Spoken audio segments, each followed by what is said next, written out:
오늘 하나님께서 우리에게 주시는 말씀은 사무엘상 16장 6절로 13절 말씀입니다. 사무엘상 16장 6절로 13절 말씀 봉독해 드리겠습니다.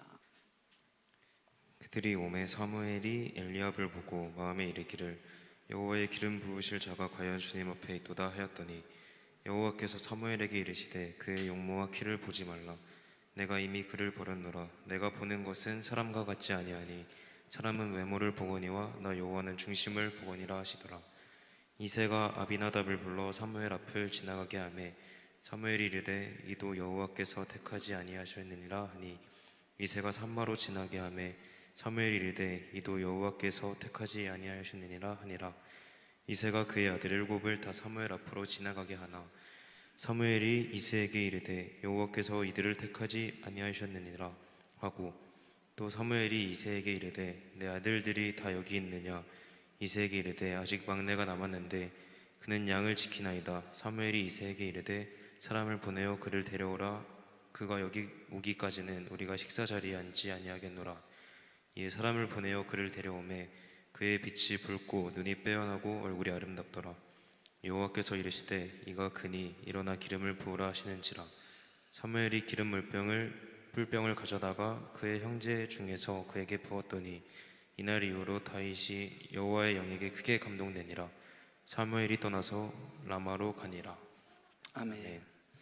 이 시간 우리 하나님의 말씀 받기 전에 잠시 기도했으면 좋겠습니다. 이 사무엘상 말씀은 여러분들이 너무나도 잘 아시는 말씀이며 오늘도 하나님께서 주시는 말씀 가운데 말씀을 전하는 저와 여러분들이 우리 자신을 되돌아보고 그저 스쳐 지나가는 말씀이 아니라 하나님 앞에 조금 더 나의 모습을, 나의 신앙을 바라보며 다시금 점검하는 귀한 시간이 될 수 있도록 우리 잠시 하나님 앞에 기도하시겠습니다. 우리 다 같이 기도하시겠습니다. 주여 아버지 하나님 감사합니다. 아버지 하나님 이 시간 가운데서도 아버지 하나님의 자녀들을 또한 이 자리에 불러 모아주시고 또 하나님 앞에 예배케 하시는 하나님 감사합니다. 아버지 하나님 무엇으로 우리가 하나님 앞에 영광을 올려드릴지, 아버지 하나님 우리가 무엇으로 하나님 앞에 또한 존귀를 올려드릴지, 한없이 부족하고 한없이 아버지 하나님 형편없는 자일지라도 또한 아버지 하나님 이 시간 가운데 하나님께서 각 사람에게 예비하신 그 은혜를 아버지 하나님 그럼에도 불구하고 우리가 받기를 소원합니다. 아버지 하나님 이 시간 가운데 말씀 가운데 역사해 주시고 우리 각 사람을 붙들어 주셔서 아버지 하나님 우리가 세상 가운데 말씀의 힘으로 살아가고 또한 그 가운데 세워져 나가는 귀한 하나님의 자녀들이 될 수 있도록 역사해 주시옵소서. 만물을 다스리시고 운행하시는 하나님을 이 시간 예배하기를 소원하오니 우리의 부족한 예배를 통하여서 하나님 영광과 존귀 감사를 올려드리오니 온전히 받아주시기를 이 시간 기도드립니다. 하나님 이 시간 가운데서도 우리가 말씀을 들을 때 하나님께서 주시는 말씀으로 집중하며 먼저는 나에게 적용되는 말씀이 될 수 있도록 역사하여 주시옵소서. 이 시간도 어떤 마귀 사단이 틈타지 않도록 각 사람을 지켜주실 그 하나님을 기대하며 감사하며 이 모든 말씀 살아계신 우리 주 예수 그리스도의 이름으로 기도드렸습니다. 아멘. 오늘 하나님께서 우리에게 주시는 말씀은 나 여호와는 중심을 보느니라. 여러분 이 말씀 제목은 다 보셨을 줄 압니다. 이 사무엘상은 여러분들이 많이 읽으셨던 본문 중에 하나입니다.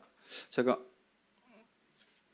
말씀을 준비하면서 버팀이 지금 6년째지만 말씀을 그러니까 원고를 제가 보통 원고 A4지에 13포인트로 해서 6장 정도 씁니다. 그런데 이번 말씀은 제가 5번을 바꿨으니까 30페이지를 썼습니다. 30페이지를 다 쓰고 그 내용을 쭉 읽고 기도하는 와중에 계속해서 하나님께서 바꾸고 해서 5번을 바꿨습니다. 여러분 사무엘상은 여러분이 이 본문 말씀은 너무나도 다 잘 아시는 말씀이죠. 아시는 말씀이라 우리가 간과하기 쉬운 내용이 있습니다. 그렇기 때문에 오늘 말씀 가운데도 집중하며 나가는 저와 여러분들 되게 소원합니다. 그리고 저희 버팀 이 영상을 보시는 분들에게 제가 이전에 드리지 않았던 말씀을 드리려고 합니다. 저희 버팀을 위해서 후원해 주시고 버팀 세움교회를 위해서 하나님의 일이라고 생각하고 후원해 주십시오. 제가 이 말씀을 한 번도 드리지 않았습니다. 하나님의 나라를 위하여서 정말 교회다운 교회를 세우시고 또한 하나님의 사역단체 같은 사역단체를 세우시길 소망하시며 기도 가운데 저희 버팀 후원해 주시기를 제가 부탁드립니다. 그리고 오늘 말씀을 시작하면서 제가 여러분들에게 이스라엘 종교 지도자들과 아브라함 조카 롯에 대해서 먼저 말씀을 드리고자 합니다. 여러분, 유대인들은 1년에 한 번씩 꼭 정기적으로 정해져 있습니다. 그 자기 가족들의 무덤을 정비하고 또한 그 무너진 부분을 보수합니다. 그리고 1년에 한 번씩 무덤을 정비하는 것 중에 가장 큰 이유는 보통 무덤 겉무덤에 석회를 칠합니다. 그런데 이 석회가 색이 바래서 누렇게 되거나 빗물에 쓸려 내려갔기 때문에 그 석회를 무덤 겉에 덧바르려는 목적으로 무덤을 정비하는 목적이 가장 커요. 석회를 덧발라서 우리 자동차 광 내는 것처럼 광을 냅니다. 하얗게 멀리서도 볼 수 있게. 이유는 단 하나, 여기가 무덤이라는 것을 사람들한테 알리기 위해서. 왜? 오고 가는 사람들이 부지불식간에 그 무덤에 접촉하면 어떻게 되죠? 레위기에 보면 시체나 또 시체를 묻은 무덤에 접촉하게 되면 7일 동안 부정함을 입습니다. 그러니까 오가는 사람들이 거기에 부지불식간에 접촉해서 7일 동안 부정함을 입지 않도록 여기가 무덤이라는 것을 알리기 위해서 석회를 칠하고 반짝반짝 광을 냅니다. 하얗게. 그게 1년에 한 번씩 있습니다. 지금도. 근데 여러분, 회칠한 무덤이라는 말은 어디서 많이 들어보셨을 거예요. 어디서 들어보셨나요? 회칠한 무덤? 복음서에서 들어보셨죠. 마태복음 23장 27절 말씀입니다. 화 있을진저 외식하는 서기관들과 바리새인들이여, 회칠한 무덤 같으니 겉으로는 아름답게 보이나 그 안에는 죽은 사람의 뼈와 모든 더러운 것이 가득하도다. 예, 이 회칠한 무덤이라는 것은 예수님께서 종교 지도자들, 마태복음 23장 27절 말씀으로 하면은 서기관과 바리새인들을 꾸짖을 때 즐겨 사용하시던 관용구예요. 관용구. 근데 이것은 그들의 어떤 신앙, 겉과 속이 다른 신앙을 꼬집어서 말씀하신 거예요. 꼬집어서. 여러분, 당시 종교 지도자, 우리 1970년대, 80년대는 목회자가 신방을 가든가 목회자하면은 거의 우리 성도님들이 거의 떠받드는 수준이었죠. 지금이야 목회자의 권위가 타락했지만 그때는 그렇지 않았어요. 이 당시도 종교 지도자는 사람들한테 굉장히 많은 존경을 받았습니다. 굉장히 많이 존경을 받아서 그들이 어딜 가든지 종교 지도자란 그 합당한 대우를 받았으며 어딜 가든지 항상 상석에만 앉았어요. 그런 그들에게 마태복음 23장 27절 말씀을 통해서 예수님께서 어떻게 말씀하시는 거예요? 회칠한 무덤이라고 말씀하십니다. 쉽게 얘기하면 깨끗하고 올바라 보이지만은 그 속에서는 시체가 썩은 냄새를 풍기듯이 온갖 악취가 불의와 불법으로 가득 차 있다고 말씀하신 거예요.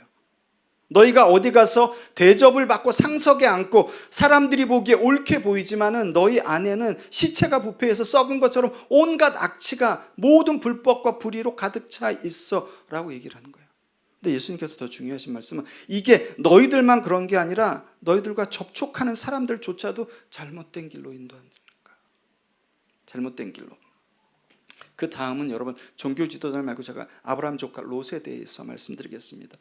롯도 너무나도 잘 아시죠. 아브라함과 헤어질 때 조카 롯은 자기가 보기에 좋은 땅, 그 다음에 초목이 무성한 그 땅, 소돔을 택해서 거기에 거주하며 살았습니다. 그러던 어느 날 하나님의 사자들이 나타나서 롯에게 그렇게 얘기합니다. 하나님께서 이 성을 멸하실 거야. 그러니까 가족들과 빨리 이 성에서 도망쳐 나가라고 하나님의 사자들이 말합니다. 창세기 19장 4절입니다. 롯이 나가서 그 딸들과 결혼할 사위들에게 말하여 이르기를 여호와께서 이 성을 멸하실 터이니 너희는 일어나 이곳에서 떠나라 하되 그의 사위들은 농담으로 여겼더라. 여기 굉장히 중요한 단어가 있습니다. 맨 끝에입니다. 롯의 사위들은 롯은 사위들 보고 하나님께서 이 성을 멸할 거니까 우리가 빨리 떠나야 돼, 떠나자라고 얘기하지 않고 너희들만 떠나라고 얘기해요. 여러분, 이 말은 쉽게 얘기하면 너희들은 빨리 떠나. 하나님께서 이성을 멸하실 거니까. 그렇지만 나는 남아있을 거야. 하나님의 사자가 분명히 이성을 멸하신다고 했으면 자기는 죽는 거예요. 죽는데도 그 성에 남아있는다고 롯은 지금 얘기한 거예요. 왜 그럴까요? 왜 그럴까요?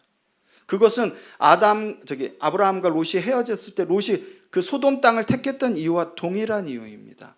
그때도 보기에 좋은 땅을 택했듯이 지금도 보여지는 것 때문에, 그 소돔 땅에서 내가 이루어 놓은 그 재산 때문에, 그 소돔 땅에서 이루어 놓은 모든 부귀 때문에 그걸 두고 떠날 수가 없었던 거예요. 그러니까 사이들 보고 너희만 먼저 떠나라고 하는 거예요. 동일한 이유입니다. 동일한 이유.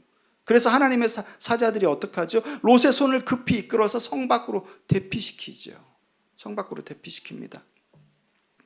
여러분, 롯은 하나님께서 분명히 이성을 멸해서 너는 죽을 거야 라고 했는데도 무엇 때문에? 자신이 가지고 있는, 자신이 통장에 저축해놓은 돈 때문에, 그것이 눈에 보이는 것이, 그것을 눈에 보이는 것을 두고 떠날 수가 없던 거예요.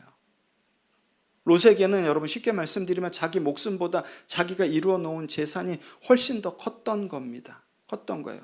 그런데 여러분, 이게 비단 롯에게만 해당되는 이야기일까요? 요즘 여러분 믿는 사람이든 믿지 않는 사람이든 간에 보면 돈 때문에 살인하고, 돈 때문에 사람 속이고 구치소 가는 일들이 비일비재하게 일어나죠. 요즘 사람들은 여러분 믿는 사람이든 믿지 않는 사람들 간에 자기가 갖고 있는 물질을 자신의 목숨보다 더 소중하게 생각합니다. 소중하게. 근데 하나님께서는, 우리 주님께서는 분명히 말씀하셨어요. 그렇게 하면 안 된다고 분명히 말씀하셨어요. 누가복음 12장 20절, 굉장히 유명한 말씀입니다. 누가복음 12장 20절 말씀. 하나님은 이르시되 어리석은 자여 오늘 밤에 내 영혼을 도로 찾으리니 그러면 내 준비한 것이 누구의 것이 되겠느냐. 하나님께서 여러분을 데려가면 여러분의 것이 누구의 것이 되겠냐는 거. 여러분, 가끔가다 신문 사설이나 또한 어떤 유튜브나 뉴스를 통해서 보면 어저께까지 멀쩡하게 유명한 유튜버로 활동하다가 절벽에서 셀카 찍다가 떨어져 죽고 어떻게 죽을 줄 몰라요, 여러분. 근데 세상은 계속해서 내 것만, 너의 것만 계속 쌓아가, 너의 것만 계속 바벨탑처럼 쌓아가, 평생. 그래서 그 모아둔 것으로 기근때 네가 편하게 살아야 되지 않겠어? 네가 어려울 때 편하게 살아야 되지 않겠어? 여러분 기억하십시오. 이 만고 진리 가운데 하나, 누구나 예외 없이 모든 사람은 태어날 때 어떻게? 빈몸으로 태어납니다. 그리고 모든 사람이 이 세상에서 죽을 때 빈몸으로 갑니다. 이것은 우리가 내가 가진 모든 것이 하나님의 것이라는, 나는 청직이라는, 모든 것이 하나님의 것이라는 확실한 증거가, 이거보다 더 확실한 증거가 있나요? 태어날 때 빈몸으로 와서 그동안 인생에서 이루어 놓은 수많은 재산 하나도 못 가져가요. 하나님의 것이니까 하나님의 것을 돌려 쓰는 거예요. 계속해서 돌려 쓰는 겁니다. 근데 우리는 분명히 주님께서 누가복음 20장에 네가 오늘 밤 내가 네 생명을 취하면 네가 가진 게 누구 것이 되겠어라고 말씀하시는데도 이건 그냥 성경 말씀이야. 성경 말씀. 나에게 적용되는 말씀이 아니야 라고 얘기해요. 여러분, 제가 오늘 말씀드리고자 하는 키포인트 제가 뒤에서 말씀드릴게요. 우리가 성경을 볼 때 그게 가장 큰 문제입니다. 그게 가장 큰 문제. 주님, 내가 가지고 있는 것은 모든 주님의 것이라고 고백은 하지만 그 고백은 단지 입술의 고백일 뿐, 그 고백이 실질적으로 내 삶으로 왜 이어지지 못할까요?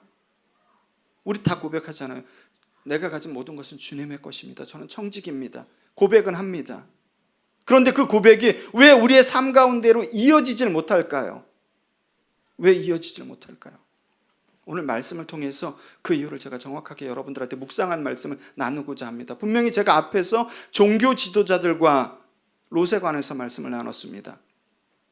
겉과 속이 다른, 신앙과 삶이 다른 표리부동한, 속에서는 썩은 시체의 악취가 가득하면서도 사람들에게 존경을 받고 거룩한 성직자인 양 살아가는 종교 지도자들과 빈번히 보이는 것에, 물질적인 보이는 것에 실패하며 죄악된 삶을 살아가는 롯, 왜 그러한 삶을 살아갈지를 오늘 말씀을 통해서 여러분과 제가 온전히 그 말씀 안에서 하나님의 은혜를 경험하기를 소원합니다. 이것을 알아보기 전에 먼저 한 가지 짚고 넘어가야 될 게 있어요. 여러분. 인간은 다른 피조물과 달리 어떻게 창조됐나요? 하나님의 형상과 모양대로.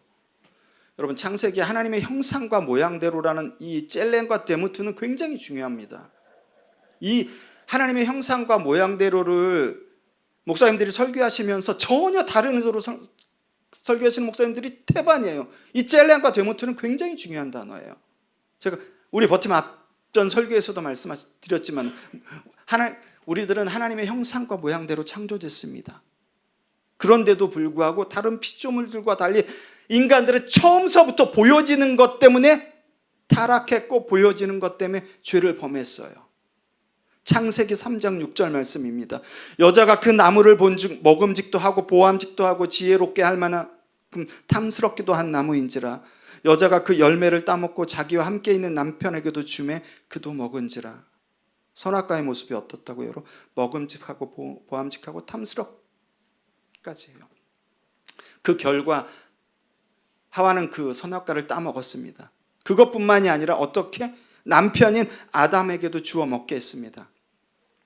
겉으로 보기에는 먹음직하고 보암직하고 탐스럽게 할 그 선악과에 보여지는 겉모습은 정말 아름다운데 정작 그 속에 무엇이 들었는지는 전혀 관심이 없었어요. 전혀 관심이.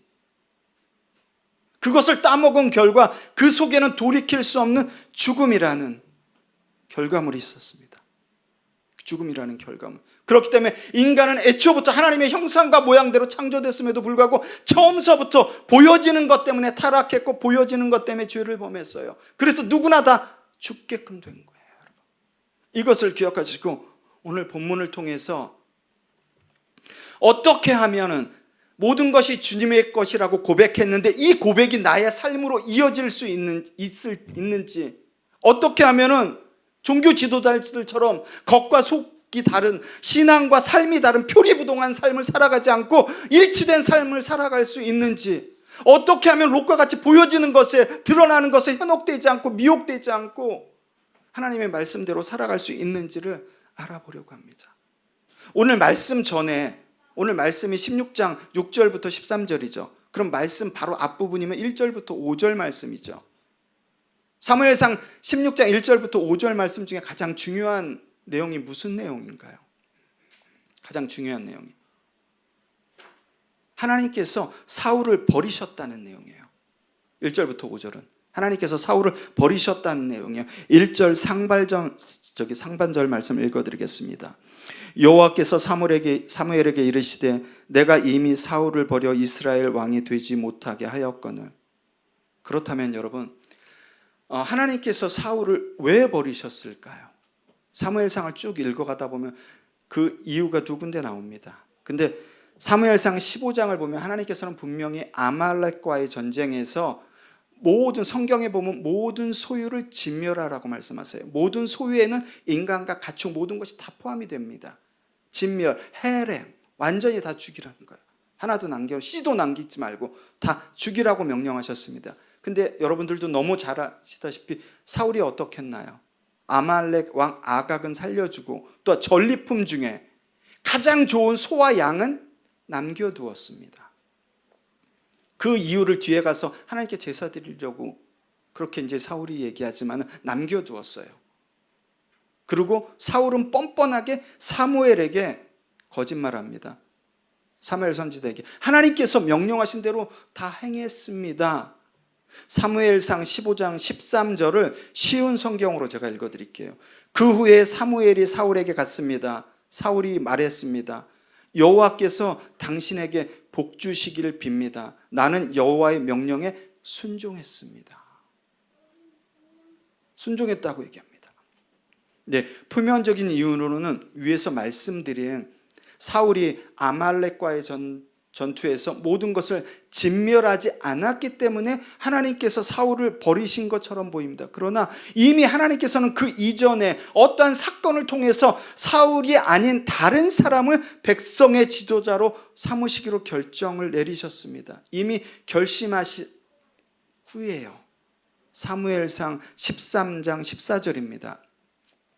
지금은 왕의 나라가 길지 못할 것이라 여호와께서 왕에게 명령하신 바를 왕이 지키지 아니하였으므로 여호와께서 그의 마음에 맞는 사람을 구하여 여호와께서 그를 그의 백성의 지도자로 삼으셨느니라 하고.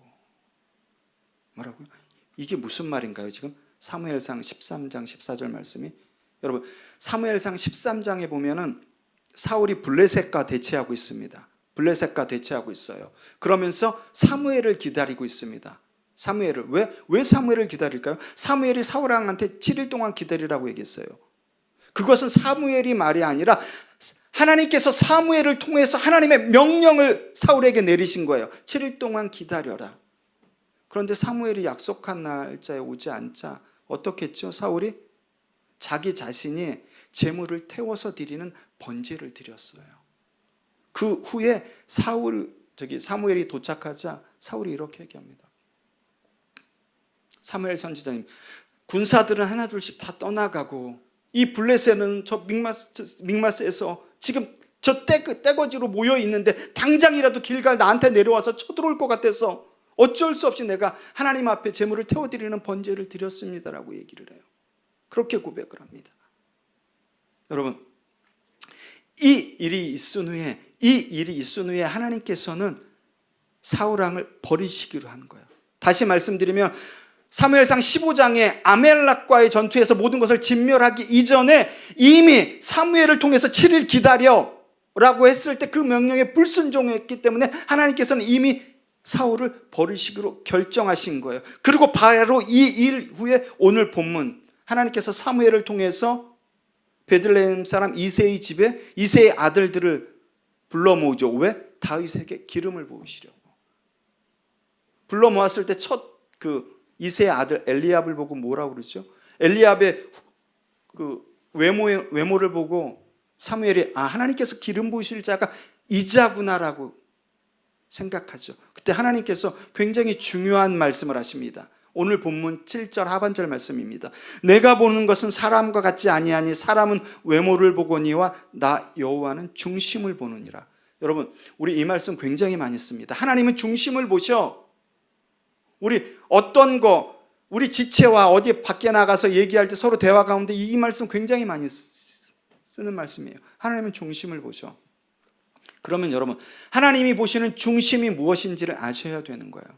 이 중심이라는 단어는 히브리어로 레바브입니다. 레바브. 근데 이 레바브는 중심이란 뜻도 있지만은 마음, 의지라는 레부와 동의어예요.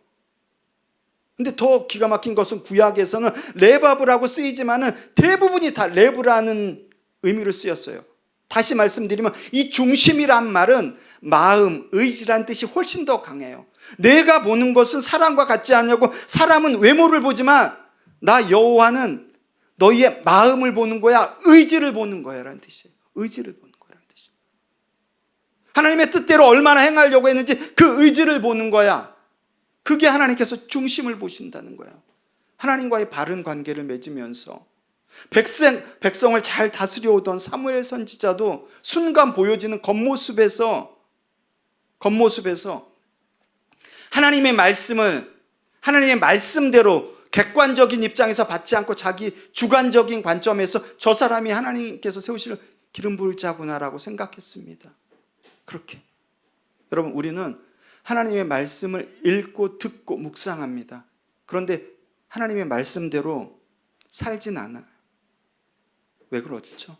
하나님의 말씀을 읽고 듣고 묵상합니다. 그런데 정작 중요한 하나님의 말씀대로는 살질 않아요. 왜 그럴까요?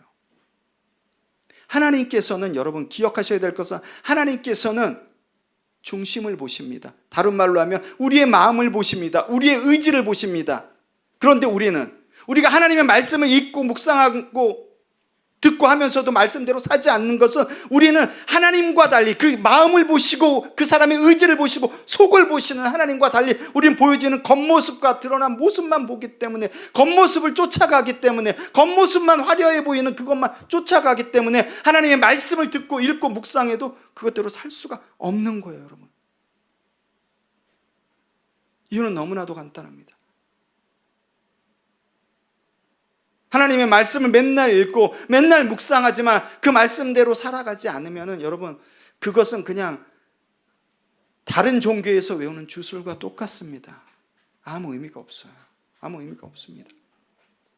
여러분, 겉이 아무리 그럴듯하고 아무리 화려해 보여도 그 속에 진리의 말씀이 있는지, 그 속에 생명이 있는지, 그 속에 주님의 모습이 있는지를 보셔야 돼요. 보셔야 됩니다. 분별하셔야 되는 거예요. 하지만 믿는 사람들조차가 아니라 믿지 않는 사람들보다 오히려 더 보여지는 모습에, 화려한 모습만 보고 그 사람을 판단하고, 그 사람이 가진 것만 보고 판단하고, 그 사람의 부만 보고 판단합니다. 믿는 자들이 더. 그건 교회도 마찬가지예요. 사회에서 어떤 소셜 포지션이 있는 사람이 교회에 등록하면 어떻게 해서든지 그 사람을 드러내려고, 무슨 일을 맡겨서든지 그 사람을 스포트라이트를 받게 하고, 여러분, 교회는 누누이 말씀드리지만 세상에서 관심을 받지 못하는 자들이 세워지고, 세상에서 소외받고 관심을 받지 못하고 사랑을 받지 못하는 자들이 공동체에서 하나님의 사랑으로 세워지는 것이 교회입니다. 교회. 똑같이 세상에서 스포트라이트 받는 사람을 교회에 세우면 다른 단체랑 뭐가 틀려요? 뭐가? 교회도 똑같아요. 교회도. 그리고 여러분, 우리 주변에 수많은 찬양 사역팀들이 있습니다. 제가 겉모습과 속, 신앙과 삶, 보여지는 것과 속 안에 있는 것을 지금 성도와 교회, 찬양 사역팀의 세 가지를 비유해서 말씀드려요. 찬양 사역팀들, 요즘에 여러분 유튜브나 인스타나 SNS 보면은 대중음악을 하는 가수들의 영상보다 더 화려합니다. 더 화려해요. 제가 말씀을 묵상하면서 나름대로 알아봤어요. 저런 영상을 만들면 얼마나 돈이 들어가야 되나. 제가 여기서 금액은 말씀드리지 않겠습니다만 우리가 생각했던 이상의 큰 돈이 들어가요. 그 영상 하나 찍으려고. 영상 하나 찍으려고. 저희 버팀도, 우리 진 목사님도 있고 우리 예배팀도 있지만 저희 버팀도 그런 영상 한번 촬영해보고 싶다는 마음이 들었어요. 그렇지만 인원도 없고 재정도 없고 장비도 없고, 이 말씀을 묵상하면서 그게 우리 버팀의 복이구나라는 생각을 했습니다. 그게 복이구나. 여러분, 제가 유튜브를 보다 보면 국경 없는 의사화에서 여러분도 보셨을 거예요. 간호사나 의사분들이 나와서 가끔가다 하는 이야기가 있습니다. 거기서 한 자매가 이런 얘기를 했어요. 여기서 장티푸스 백신이 없어서 죽어가는 아이들이 수두룩합니다. 그 백신이 없어서 그 아픈 수술을 몇 차례 받는 아이들이 있습니다. 이 아이들이 다른 나라에서 태어났으면 죽지 않았을 텐데, 제가 보건소에 알아보니까 장티푸스 백신 맞는데 채 10,000원이 안 들어요. 10,000원이 안 듭니다. 다시 말씀드릴까요? 이 지구상에서 누구는 이 나라에서 태어나고 누구는 저 나라에서 태어나서 단돈 10,000원이 없어서 죽어가는 사람들이 있어요. 죽어가는 사람들이. 언제서부터 여러분, 언제서부터 우리 기독교가 그렇게 화려한 영상을 찍었습니까? 여러분, 사도행전 보면은 성전 미문에 앉아있는 안진뱅에 베드로와 요한이 어떻게 일으키나요? 나사렛 예수 그리스도의 이름으로, 그죠? 일으키죠. 그리고 그들이 어떻게 했나요? 솔로몬 행각에서 하나님의 말씀을 전했어요. 그러면 성경에 보면은 여러분, 베드로와 요한이 하나님의 말씀을 전했을 때 남자 5,000명이 회심했다고 되어 있습니다. 그러면 거기 믿지 않는 자, 믿는 자들까지 합치면 몇 명이나 될까요? 5,000명은 넘었겠죠. 그런데 그 5,000명 앞에서 베드로와 야고보가, 요한이 뭐 화려한 찬양팀으로 얘기했나요? 어떤 음향이 있어서 얘기했나요? 육성으로 얘기할 때 하나님께서 5,000명을 회개시키는 역사가 일어난 거예요. 역사가. 여러분, 우리가 하영조 목사님이 우리나라의 찬양과 경배의 문을 여신 하영조 목사님 계시죠. 그 온누리교회 여러분들 다 아실 거예요. 하영조 목사님은 찬양과 경배에 대해서 다른 목사님들보다 굉장히 많은 관심을 갖고 계셨어요. 우리 나라의 찬양과 경배의 문을 여신 분이라고 해도 과언이 아니에요. 그렇기 때문에 이 찬양과 경배에 대해서 남다른 관심이 있었기 때문에, 그 패단도 너무 잘 아시기 때문에 설교 중에서 이런 말씀을 찬양팀들에게 언급하셨어요. 제가 그대로 읽어드릴게요. 물을 마시기 위해서는 그릇이 반드시 필요합니다. 그렇다면 우리에게 필요한 것은 물인가요? 그릇인가요? 네, 물입니다. 우리는 그릇에 담긴 물을 먹는 것이지 그릇을 먹는 게 아닙니다. 예배 가운데 음악은 반드시 필요합니다. 그럼에도 음악은 하나님 앞에 나가기 위한 도구 중에 하나이지 본질은 아닙니다. 여러분, 우리가 예배 드리는 음악이 전혀 쓰잘데기 없다는 게 아니에요. 여러분, 영상 여러분 촬영해서 내보내도 괜찮아요. 왜? 알려야 되는 거니까. 그걸 보고 불신자들, 예라모십 요번에 작곡한 거 불신자들도 굉장히 좋아하잖아요. 그런데 요는 본질의 문제예요, 여러분. 본질의 문제. 우리가 예배 드리는 본질이 뭔가요? 우리가 예배하는 목적이 뭔가요? 왜 예배를 드리나요? 오늘 여기서도 간단하게 얘기하면 하나님과의 친밀한 관계를 맺기 위해서, 하나님과의 바른 관계를 맺기 위해서 예배를 드리는 겁니다. 어떻게? 하나님의 말씀을 통하여서, 그 진리의 말씀을 통하여서, 그 진리의 말씀을 통하여서. 어떤 모 청년이 모태신앙인데 교회 때부터 계속 한 교회를 다니다가 굉장히 성공했습니다. 자산가로 굉장히 성공했어요. 교회 나와서 간증도 하고 굉장히 성공했습니다. 그 담임 목사님도 자랑하시고. 근데 어떤 다른 본의 아니게 다른 사건에 엮여서 구치소를 가게 됐습니다. 담임 목사님이 가서 너 같은 애가 여기 있으면 어떡해. 근데 그 청년이 이렇게 얘기했어요. 목사님은 저한테 말씀 읽고 기도하라는 말밖에 안 해주셨어요. 어떻게 말씀을 읽어야 되는지, 어떻게 기도해야 되는지 가르쳐 주시지 않았어요. 이거 굉장히 중요한 얘기입니다. 어느 교회나 말씀을 읽고 기도하라는 것은 누누이 강조하는 겁니다. 내가 기도하는 그 기도의 대상에 대해서 알지도 못하는 기도는 여러분 절에서 연부를 하는 거랑 똑같고 다른 그 종교에서 기도하는 거랑 똑같습니다. 똑같은 거예요. 여러분, 우리가 말씀과 기도를 읽어야 되는데 어떻게 말씀을 읽어야 되는지, 어떻게 기도해야 되는지를 아는지는 굉장히 중요한 거예요. 이제 말씀을 준비하면서 질문했던 거, 내가 내 것이라고 고백했던 모든 것이 고백에서 끝나지 않고 온전히 내 삶으로 이어질 수 있는 방법, 내가 겉과 종교 지도자들처럼 겉과 속이 다르지 않고 표리부동한 신앙과 삶이 아닌 그것이 일치하는 삶을 살아갈 수 있는 방법, 내가 세상 가운데 보여지는 화려함에 남들처럼 똑같이 쫓아가지 않고 하나님의 말씀을 붙잡고 살아갈 수 있는 방법, 그것은 여러분 제가 지금 말씀드렸던 누누이 말씀과 기도로 세워지라고 하지만 그 말씀을 읽을 때 여러분들 어떻게 읽으시나요?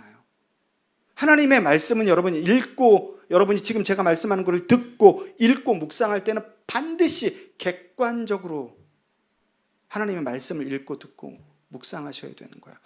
객관적이란 사전적 의미는 이렇게 되어 있습니다. 자기와 관계에서 벗어나 제3자의 입장에서 사물을 보거나 생각하는 것.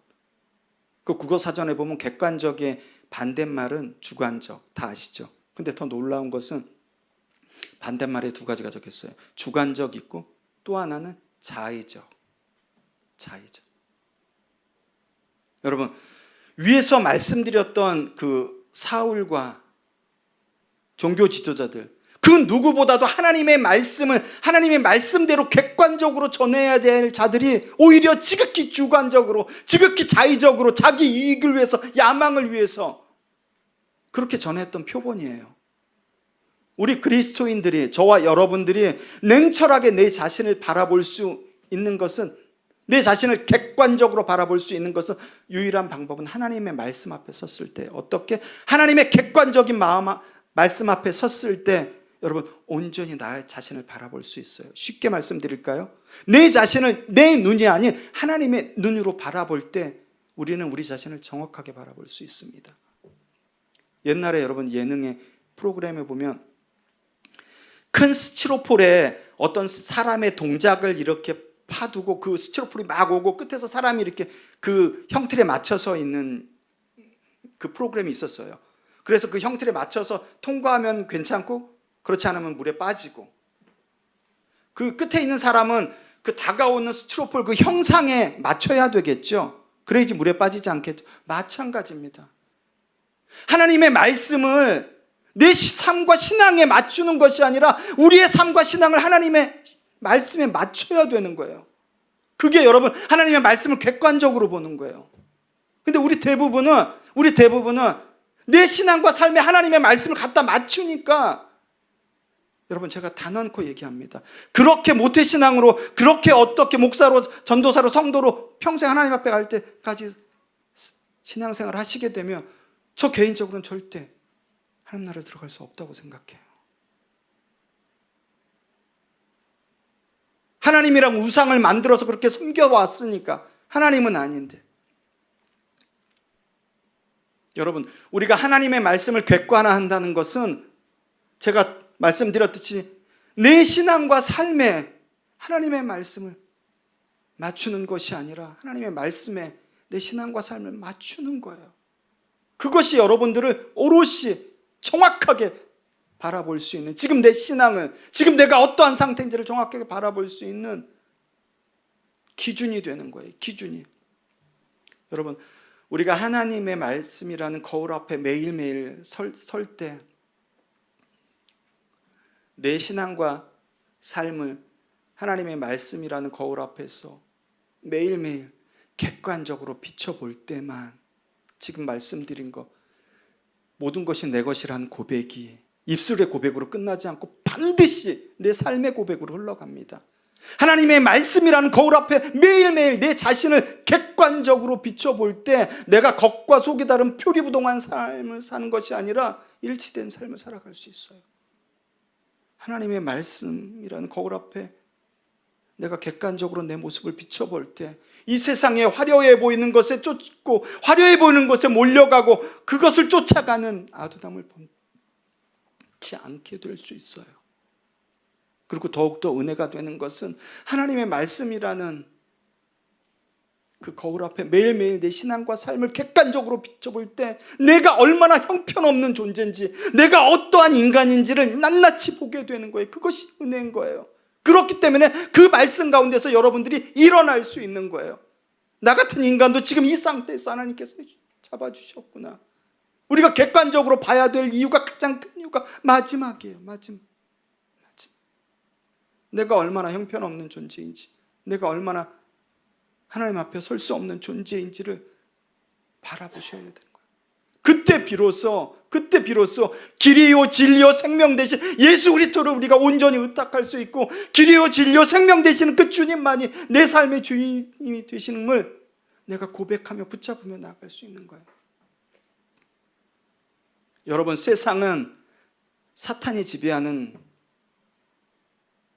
이 세상 가운데 악한 것들이 너무나 가득해요. 하나님의 말씀을 쫓고 하나님의 말씀대로 살아가려고 하는 자들은 반드시 소외되고 어려움을 겪고 궁핍을 겪게 되고 고난도 마다하게 돼요. 그것은 반증입니다, 여러분. 반증이에요. 반증. 여러분, 절대 하나님의 말씀을 읽을 때 그 말씀을 내 상황에 맞춰서 자의적으로 해석하지 마시고 주관적으로 해석하지 마시고, 하나님께서 성경 66권을 그 수많은 순교자들을 통해서 주신 이후 하나님의 말씀 그 뜻 가운데 객관화시켜서 오롯이 그 말씀을 받아들이세요. 그럴 때만 그 말씀이 여러분에게 능력이 말씀이 되는 거예요. 그럴 때만 그 말씀이 여러분의 삶을 지배하고 여러분을 이끌어갈 수 있는 말씀이 되는 거예요. 여러분, 이 세상은 길지 않습니다. 바라보이는 것 중에 우리를 현혹하는 것이 너무 많지만 다윗의 고백처럼 내가 주님을 믿기 때문에 오늘의 삶도 고달프고 내일의 삶도 고달프고, 다윗의 고백처럼 감사의 문으로 들어갔어요. 매일 아침. 오늘도 일할 수 있는 직장, 제가 요즘에 저희 아내한테도 얘기했나? 출근하기가 싫어요. 너무 힘들어요. 이제 육체적으로 한계가 온 것 같아요. 그럼에도 제가 매일 그 계단을 내려가면서 하는 게 찬송이 감사함으로 그 문에 들어가서 여호와를 송축할지어다, 그 찬양을 부르면서 나가요. 오늘도 하나님께서 그래도 출근할 수 있는 직장을 힘들지만 주셔서 하루를 일할 수 있구나, 감사하게. 쉽지 않습니다. 목사님, 저도 쉽지 않아요. 쉽지 않습니다. 하나님의 말씀이라는 걸 알지만은 그것을 계속해서 객관적으로 비춰보고 객관적으로 거기에 부복하고 엎드려야 되는데 계속해서 내 나름 안에서 계속해서 합리화하고 주관적으로 자의적으로 해석하는 경우가 너무 많아요. 여러분, 절대 그러시면 안 됩니다. 우리가 말씀을 들었으면 그 말씀대로 여러분이 살아내셔야 되는 거예요. 그럴 때 그 말씀이 능력이 되는 거예요. 그러한 여러분들과 제가 되길 소망합니다. 아멘. 말씀 정리하겠습니다. 여러분, 우리는 보여지는 겉모습으로 사람을 판단하지 않고 겉과 속이 다른 신앙으로 살아가지 않을 때 우리가 하나님의 말씀을 읽고 묵상하는 것이 무슨 의미가 있겠습니까? 내가 보여지는 건 전도사고, 내가 보여지는 거는 청년부회장이고, 내가 보여지는 건 교회 다니는 사람인데, 속으로 보여지는 건 그것과 반대되고, 내가 목사인데 나와서 거룩한 척 설교를 하면서도 개판으로 살아가며 내가 성경을 읽고 기도한들 그게 무슨 의미가 있겠습니까? 여러분, 여러분에게 그것은 아무 도움이 되지 않아요. 오히려 독이 됩니다. 독이. 난 이만큼 했어. 율법주의적으로. 난 이렇게 했어. 그렇기 때문에 여러분, 성경 하나님의 말씀을 읽을 때 객관화시키는 건 굉장히 중요해요. 나 여호와는 중심을 보느니라. 하나님께서 말씀하신 그 중심은 너희가 성경을 읽을 때 객관적으로 내 말씀을 읽을 때 너희에게 그 마음과 의지를 내가 줄 거야. 동일한 전 말씀이라고 생각해요. 묵상하면서. 그렇기 때문에 여러분, 하나님의 말씀을 객관적으로 여러분들이 읽고 묵상하셔야 되는 거예요. 이 객관적으로 내가 하나님의 말씀을 읽을 때 자의적으로 해석하지 않고 그것이 여러분에게 능력이 될 거예요. 여러분, 우리는 여러분 말씀을 통해서 세계 역사를 통해서 객관적으로 계시해 주는 하나님의 말씀이 아니라 내 생각 가운데서 빚어낸 하나님, 내가 만들어낸 하나님을 묵상하고 예배할 때가 굉장히 많습니다. 그렇게 평생 착각하며 하나님의 말씀과 그렇게 살아갔다고 자기 스스로 만족하지만 하나님과는 거리가 먼 삶이에요. 거리가 먼 삶이에요. 우리에게 가장 큰 축복은 12제자나 또 아브라함 이상 그들보다 더 우리에게 큰 축복은 우리는 지금 시점에서 돌이킬 수 있다는 거예요. 돌이킬 수 있다는 거예요. 가장 큰 축복이에요. 여러분, 하나님의 말씀 가운데서 늘 우리의 의지를 보시고 중심을 보시는 그 하나님, 여러분, 우리가 제가 아까 버틴 기도할 때도 말씀드렸잖아요. 우리는 우리의 믿음으로 오늘 예배에서 승리하는 게 아닙니다. 하나님께서 우리를 믿어주시는 그 믿음으로 우리는 승리할 수 있는 거고, 하나님께서 나 같은 인간을 믿어주시는 그 믿음으로 내가 하나님의 말씀을 객관화해서 의적으로 살아갈 수 있는 거예요. 그러한 은혜가 저와 여러분들에게 이 예배당을 나가서 돌짝밭에 떨어진 말씀이 아니라 그 말씀 가운데 한 주, 한 달, 1년을 살아가는 저와 여러분들 되길 소원합니다. 아멘.